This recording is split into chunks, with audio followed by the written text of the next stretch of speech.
Mother Teresa and institute of computer education में आपका स्वागत है। इस सेशन में हम वन ड्राइव की जानकारी लेंगे। वन ड्राइव एक क्लाउड स्टोरेज है, अर्थात ऑनलाइन स्टोरेज है। ये माइक्रोसॉफ्ट की तरफ से दी गई एक बड़ी इंपॉर्टेंट फैसिलिटी है, परंतु इसका प्रयोग करने के लिए आपके पास ज़रूरी है कि माइक्रोसॉफ्ट का अकाउंट हो। तो यहाँ पे मैं login.live.com पे हूँ और यहाँ पे वन ड्राइव के लिए लॉगिन मेरे पास अवेलेबल है। यहाँ से मैं आसानी से लॉगिन करके अपना वन ड्राइव अकाउंट खोल सकता हूँ। लेकिन वन ड्राइव की सबसे इम्पोर्टेंट बात यह है कि आप वन ड्राइव में ऑनलाइन डॉक्यूमेंट्स बना सकते हैं, उन डॉक्यूमेंट्स को शेयर कर सकते हैं और आप उनकी लाइव शेयरिंग भी कर सकते हैं, अर्थात दो लोग अलग अलग जगह बैठकर एक ही डॉक्यूमेंट को एडिट भी कर सकते हैं। इसके अलावा आपके पास माइक्रोसॉफ्ट की तरफ से 15 GB का फ्री स्पेस दिया जाता है, जिसका प्रयोग आप ऑनलाइन क्लाउड स्टोरेज के रूप में कर सकते हैं। विंडोज़ 10 में अब आपके पास एक ऐप भी ऐड हो गया है वन ड्राइव के रूप में, जिससे आपको ऑनलाइन वेबसाइट पे जाने की ज़रूरत नहीं है। आप वहीं उसी ऐप से ही अपने सभी डॉक्यूमेंट्स को सिंक्रोनाइज कर सकते हैं।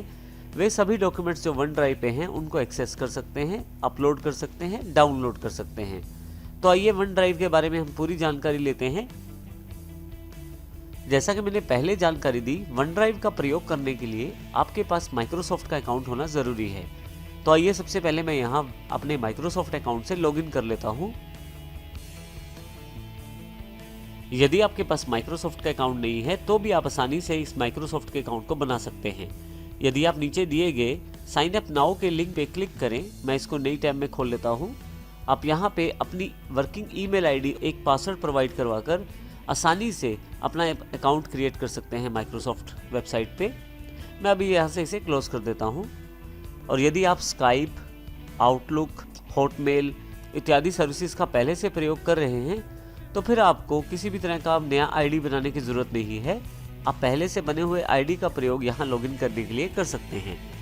तो यहाँ मैंने ऊपर की तरफ ईमेल आईडी डाल दिया है, नीचे पासवर्ड, और यहाँ मैं साइन इन कर देता हूँ।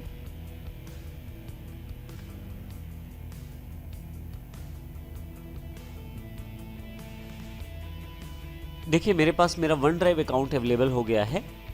अब यहाँ यदि इंटरफेस की बात करें तो ये एक क्लाउड स्टोरेज है जहाँ पे मैं अपनी फाइल्स को स्टोर कर सकता हूँ ऑनलाइन। नीचे की तरफ यदि आप देखें तो यहाँ 14.9 GB दिखाया गया है, 14.9 GB, अर्थात 15 GB का टोटल स्पेस है मेरे पास, जो फ्री ऑफ कॉस्ट अवेलेबल है इस अकाउंट के साथ। यहाँ पे मैं अपनी नई फाइल्स बना सकता हूँ, उन्हें यहाँ पे स्टोर कर सकता हूँ और साथ ही उन्हें किसी भी ड्राइव पे एक्सेस कर सकता हूँ माइक्रोसॉफ्ट अकाउंट के साथ। आइए इस ड्राइव के इंटरफेस को समझते हैं। यदि आप लेफ्ट हैंड साइड पे देखें तो एक नेविगेशन पेन है। यदि आप सर्च करना चाहते हैं पहले से कुछ डॉक्यूमेंट्स में तो यहाँ पे सर्च कर सकते हैं। यहाँ पे वन ड्राइव मेन्यू है जहाँ से आप फाइल्स बना सकते हैं। पुरानी किसी फाइल में काम किया है, रिसेंट से फाइल्स देख सकते हैं। आपके पास यहाँ फोटोज़ देखने के लिए, शेयर डॉक्यूमेंट्स देखने के लिए, रिसाइकिल बिन में जाने के लिए भी ऑप्शन है। इसी के अलावा आप PC से डायरेक्ट सिंक्रोनाइजेशन भी कर सकते हैं अपनी इस डॉक्यूमेंटेशन की। अभी यहाँ मैं फाइल्स को क्लिक कर देता हूँ। मैं एक नई फाइल बनाना चाहता हूँ, तो आप जैसे ही न्यू पे क्लिक करते हैं आपके पास काफ़ी सारे ऑप्शंस यहाँ अवेलेबल हो जाते हैं।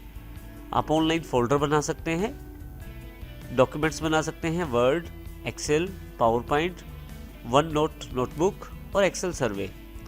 आप चाहें तो नोटपैड की तरह प्लेन टेक्स्ट डॉक्यूमेंट भी बना सकते हैं। यहाँ सबसे पहले मैं एक फोल्डर बना लेता हूँ।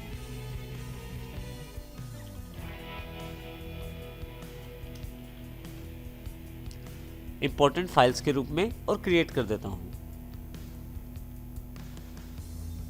अब देखेंगे यहाँ मेरे पास ये फोल्डर अवेलेबल हो गया है। मैं इसको डबल क्लिक करके खोल लेता हूं। अब यहाँ पे मैं एक वर्ड की फाइल बनाना चाहता हूं, तो उसके लिए न्यू वर्ड डॉक्यूमेंट। अब देखेंगे एक अलग टैब खुल गई है जिसमें मेरे पास ऑनलाइन वर्ड खुल गया है। MS वर्ड MS ऑफिस का एक पार्ट है और MS वर्ड का प्रयोग करते हुए आप आसानी से टेक्सचुअल डॉक्यूमेंट्स की एडिटिंग कर सकते हैं, अर्थात टाइपिंग से रिलेटेड कार्य को आप आसानी से इन डॉक्यूमेंट्स में कर सकते हैं। मैं यहाँ पे थोड़ा सा टाइप कर देता हूँ मटेरियल को। मैंने यहाँ कुछ कंटेंट इंसर्ट कर दिया है।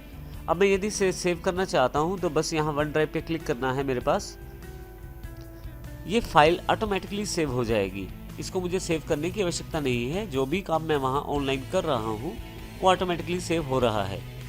अब देखिए यहाँ पे एक नंबर आ गया है जहाँ पे 0 आ रही थी पहले। अब मैं दोबारा इस फाइल को खोलना चाहता हूँ तो फिर से इंपॉर्टेंट फाइल्स पे वर्ड डॉक्यूमेंट पे क्लिक करूँगा और इसको मैं आसानी से क्लिक करके खोल के एडिट कर सकता हूँ। अब देखिए ये मेरे पास डॉक्यूमेंट अवेलेबल है रीडिंग के लिए, परंतु यदि मैं इसे एडिट करना चाहता हूँ तो एडिट डॉक्यूमेंट पर जाकर 2 ऑप्शन मेरे पास अवेलेबल हैं। यदि मेरे पास मेरे कंप्यूटर में MS वर्ड अवेलेबल है तो मैं यहाँ एडिट इन वर्ड डायरेक्टली कर सकता हूँ, और यदि मैं चाहूँ तो ऑनलाइन वर्ड का प्रयोग करते हुए इस डॉक्यूमेंट को एडिट कर सकता हूँ। मैं यहाँ एडिट इन वर्ड ऑनलाइन कर देता हूँ। ना केवल आप इसको ओपन या एडिट कर सकते हैं बल्कि आप इसको शेयर भी कर सकते हैं। आप अपने फ्रेंड्स के साथ इसको शेयर कर सकते हैं, ऑफिस के लोगों के साथ शेयर कर सकते हैं। जैसे यहाँ पे मैं इसको शेयर करना चाहता हूँ तो यहाँ मैं शेयर पे क्लिक करता हूँ। अब देखेंगे यहाँ पे एक इनवाइट बॉक्स अवेलेबल हो गया है। जिस व्यक्ति से मुझे शेयर करना है उसका ईमेल आईडी मुझे यहाँ डालना है। यहाँ ज़रूरी नहीं कि उसका ईमेल आईडी माइक्रोसॉफ्ट का हो। यदि उसके पास माइक्रोसॉफ्ट का अकाउंट नहीं है तो भी आप उससे ये डॉक्यूमेंट शेयर कर सकते हैं। एक दूसरा मेल आईडी जिससे मुझे शेयर करना है वो डाल देता हूँ। मैं अपने इस डॉक्यूमेंट को अपनी टीम के साथ शेयर कर लेता हूँ। तो उसके लिए यहाँ पे मैं इनवाइट में ऊपर की तरफ 2 में उस मेल आईडी को डाल देता हूँ जिससे मैं शेयर करना चाहता हूँ, और नीचे अगर कुछ नोट डालना चाहता हूँ तो वो भी नोट मैं यहाँ नीचे डाल सकता हूँ। इसके अतिरिक्त आपके पास नीचे यहाँ रिसिपिएंट्स कैन एडिट ऑप्शन है। आप जिसके पास इसको शेयर कर रहे हैं क्या वो उसको एडिट कर सकता है या सिर्फ देख सकता है। यदि सिर्फ देख सकता है तो रिसिपिएंट्स कैन ओनली व्यू, और यदि वो एडिट कर सकता है तो रिसिपिएंट्स कैन एडिट का ऑप्शन आप सेलेक्ट करेंगे।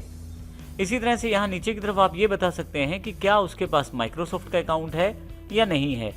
यदि उसके पास माइक्रोसॉफ्ट का अकाउंट नहीं है तो भी यदि आप उससे शेयर करना चाहते हैं ये इन्फॉर्मेशन या डॉक्यूमेंट, तो आप उसके लिए रिसिपिएंट्स डोंट नीड माइक्रोसॉफ्ट अकाउंट को सिलेक्ट कर सकते हैं। और यदि आप चाहते हैं कि जिस व्यक्ति को आप ये डॉक्यूमेंट शेयर कर रहे हैं उसके पास, रिसिपिएंट्स के पास माइक्रोसॉफ्ट अकाउंट होना चाहिए, तो उसमें आप दूसरा option recipients need to sign in with Microsoft account select कर सकते हैं। अब मैं यहाँ पे शेयर पे क्लिक कर देता हूँ। जैसे ही आप शेयर करेंगे देखेंगे कि आपका डॉक्यूमेंट शेयर हो गया है। दूसरा व्यक्ति जिससे आपका डॉक्यूमेंट शेयर हो गया है उसकी इन्फॉर्मेशन यहाँ पे दी गई है। मैं इसे क्लोज कर देता हूँ अभी। तो इस प्रकार आप अपने डॉक्यूमेंट्स को शेयर भी कर सकते हैं ऑनलाइन। इसके अलावा मैं यहाँ पे यदि फिर से यहाँ पे वन ड्राइव पे क्लिक करता हूँ, फिर से वापस मेन वन ड्राइव मेन्यू पे आ जाता हूँ। मैं अपने कंप्यूटर से भी वन ड्राइव में फाइल स्टोर कर सकता हूँ। इसके लिए मुझे केवल अपलोड पे क्लिक करना है और अपने सिस्टम से जो मैं फाइल चाहता हूँ उसको मैं नेविगेशन पेन की सहायता से सिलेक्ट कर लेता हूँ। जैसे इस फाइल को मैं ऑनलाइन चाहता हूँ और इसे ओपन कर देता हूँ। आप देखेंगे कि ये फाइल जो है अपलोड होनी शुरू हो गई है यहाँ पे, और ये फाइल मेरे पास अवेलेबल हो गई है वन ड्राइव स्टोरेज में। तो इस प्रकार आसानी से मैं इसका प्रयोग कर सकता हूँ। और यहाँ पे यदि आप देखें फाइल्स, रिसेंट जो फाइल्स के साथ काम किया है उनकी जानकारी आप ले सकते हैं। यदि आपने कुछ फ़ोटोज़ या कुछ फाइल्स शेयर की हैं तो उनकी जानकारी आप यहाँ से ले सकते हैं। अगर किसी फाइल को डिलीट किया गया है तो आप रिसाइकिल बिन से वो फाइल वापस भी ले सकते हैं। और यदि मैं इस ड्राइव से लॉग आउट करना चाहता हूँ तो यहाँ क्लिक करूँगा मैं ऊपर की तरफ, और नीचे यहाँ साइन आउट ऑप्शन से मैं इस वन ड्राइव अकाउंट से साइन आउट कर सकता हूँ।